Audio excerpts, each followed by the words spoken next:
Hello EFD, how are we doing? It's your new friend Michael here. Today we've ranked 10 managers who were despised by their own supporters. 10. Arsene Wenger. Booting us off at number 10 is poor old Arsene Wenger. The Frenchman has won 3 league titles and a record 6 FA Cups at Arsenal, even picking up a specially made gold Premier League trophy for his magnificent unbeaten campaign in 2003-04. However, when Arsenal decided to leave Highbury for a new stadium, they were forced to take on long-term commercial deals, which provided stability but little revenue, and Wenger was unable to match the spending of rivals Chelsea and Man United. The club reached 1 Champions League and 2 League Cup finals, but lost them all and endured 9 long years without a trophy. Gooners soon divided into 2 groups: the Arsene Knows Best supporters and the Wenger Out brigade. Wenger was abused at the Stoke train station, fans displayed banners criticising him, and a plane even flew over an Arsenal game, calling for his departure. The Frenchman has undeniably lost the edge which once made him one of the world's best, but it remains a sad career twilight for a club legend. 9. Massimiliano Allegri. After 3 Scudetti and 2 Champions League finals in 3 years, it's hard to believe that Max Allegri was an unpopular appointment at Juventus. The Italian had left Milan with the club 11th in Serie A, and 300 Juve fans turned up at Allegri's first training session to protest his arrival. Antonio Conte had rebuilt Juve into Italy's best side, winning the league 3 times, one of those times unbeaten, and so fans were obviously appalled when their beloved leader resigned in 2014 after disagreements with the board. Allegri was seen as a poor fit for the old lady, with his careful style seemingly at odds with Conte's blood and thunder side. But Allegri went on to eclipse Conte's achievements, so far maintaining a 70% win rate to his predecessor's 68%, and taking Juve back to the pinnacle of European football, when Conte had failed to advance past the Champions League quarter-finals. 8. George Graham. A title winner at Arsenal as a player and a manager, George Graham was never going to be popular at White Hart Lane, so we can't imagine what possessed Spurs to hire the Scot in 1998. But at first it seemed like an inspired acquisition, as Graham won the League Cup, Spurs' first trophy in 8 years. Graham's success with Arsenal had been based around compact conservative football, hence Highbury's famous chant, 1-0 to the Arsenal. But at Spurs, he lacked the formidable defensive lineup of Adams, Bold, Dixon and Keown, and his best finish was 10th in the Premier League. Supporters were livid. By 2001, Tottenham had been acquired by new owners, and they immediately ingratiated themselves with the North London faithful by sacking Graham, alleging that he had publicly revealed private information. Perhaps he was simply a gooner all along. 7. Harry Redknapp. Harry Redknapp is certainly a divisive character. The quintessential old-school, go out there and express yourselves lads kind of manager, Redknapp pissed off Southampton fans in 2004 when he joined from arch-rivals Portsmouth. Pompey supporters understandably were not happy either, labelling Redknapp Judas and saying he should rot in hell. And matters got worse as Saints endured a torrid campaign, getting relegated in last place after winning just 6 games all season. It marked the end of 27 years in the top flight, and though Redknapp initially stayed on in the Championship, he flip-flopped again, returning to Portsmouth just 6 months later. With a new owner to bankroll his wheeling and dealing, Redknapp enjoyed success back at Fratton Park, even winning the FA Cup in 2008. Amazingly, he remains the last English manager to win a major domestic competition. 6. Roy Hodgson. After taking Fulham from the relegation zone to a 6th place finish and the Europa League final, Roy Hodgson made the move to Liverpool and was immediately unwelcome.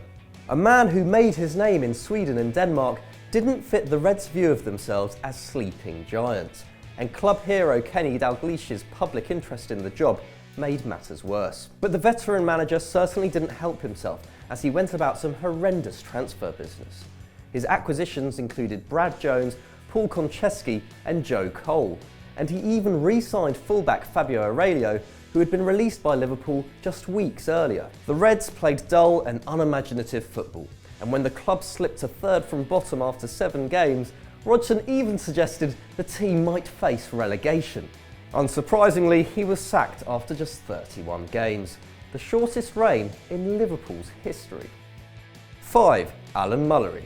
So who is Alan Mullery? We had no idea either. An England international in his playing days, Mullery was the first man to be sent off for the Three Lions, and after retirement he took charge of Brighton and Hove Albion. During an FA Cup replay against Crystal Palace in 1977, Brighton won a penalty and scored it, but the ref ruled it out for encroachment and ordered that it be retaken. This time, keeper Hammond guessed correctly and saved it.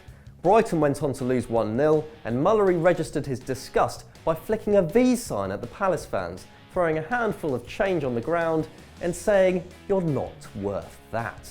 That made things a little awkward 5 years on, when, yes, you guessed it, Mullery was somehow appointed Palace manager, making fans so angry they briefly boycotted games at Selhurst Park. But fortunately, he only lasted 2 years. 4. Rafa Benitez. After 2 titles in Spain and the Champions League with Liverpool, you'd have thought Rafa Benitez would be welcome at almost any club. But the Madrid native found himself the most hated man in West London when he took over from Roberto Di Matteo at Chelsea in 2012. Chelsea fans demanded an apology for comments Benitez made while at Liverpool, in which he questioned their support for the team and claimed he would never manage the Blues. Named interim manager, the Spaniard was a qualified success at Stamford Bridge. He equalled Chelsea's record top-flight win with an 8-0 battering of Aston Villa. He won the Europa League and clocked up a 58% win rate, the best of his career at that point. However, the club's reluctance to appoint him on a permanent basis gave Benitez all the excuses he needed to make his escape after 1 season, and Chelsea got their wish, with Jose Mourinho returning to the dugout. 3. Alan Pardew. One of the great bad decision makers in football, Mike Ashley made possibly his biggest error when he handed Alan Pardew an 8-year contract back in 2012. The coach had just guided Newcastle to a 5th place finish, above Chelsea and Liverpool, and also somehow won the Premier League's Manager of the Year award.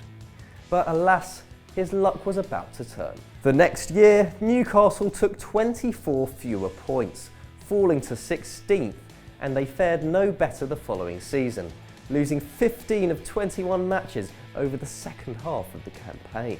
In the last game of the season, a 3-0 win over Cardiff, thousands of fans walked out, while the remaining supporters screamed for Pardew to be fired. By September, fans had even created sackpardew.com and distributed 30,000 anti-Pardew flyers at games. Eventually, Ashley had had enough and gave Pardew permission to talk to Crystal Palace, who wanted to hire him for some reason. But surprise, surprise, the Magpies were no better off without him, taking just 13 points from 57 and finishing 15th, before getting relegated the year after. 2. Sam Allardyce. It takes a special club to hate a man who got you promoted to the Premier League, but that's exactly what West Ham did with Sam Allardyce. Big Sam joined the Irons when they were in the Championship and claimed he would play attractive football, unlike his previous sides at Bolton and Newcastle. However, he immediately signed 3 players he had worked with before, and once the Hammers returned to the top flight, added Andy Carroll. Hardly the right striker for a fluid, exciting team now, is he?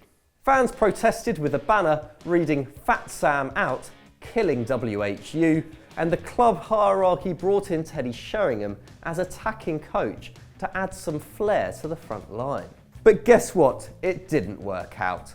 West Ham scored just 4 more goals the following season, and Allardyce left on the final day of that season with the club in 12th. It's hard to feel sorry for Big Sam, but this one hatred we'll never figure out.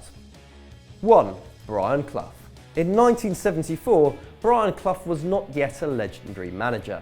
He'd taken Derby to the title, but had resigned in dishonourable circumstances, attempting to jump ship to Coventry for more money.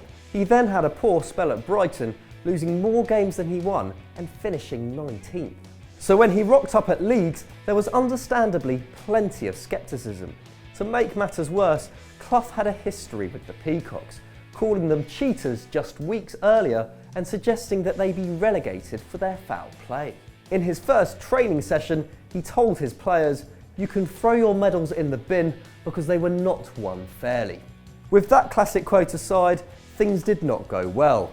He lasted just 44 days in the job, beefing with fans, players and the board, and leaving with 1 win in 6 games, which would stand as the worst record of any Leeds boss up until 2014. But as you know, he went on to win the European Cup twice with Nottingham Forest, whose fans, as we can all imagine, loved him to bits. So that was our 10 managers who were hated by the fans. But what did you think? Let us know in the comments below. And if you've enjoyed this, why not head over to Stat Wars for yet another classic matchup between Chris and Pat. And as always guys, don't forget to like and subscribe.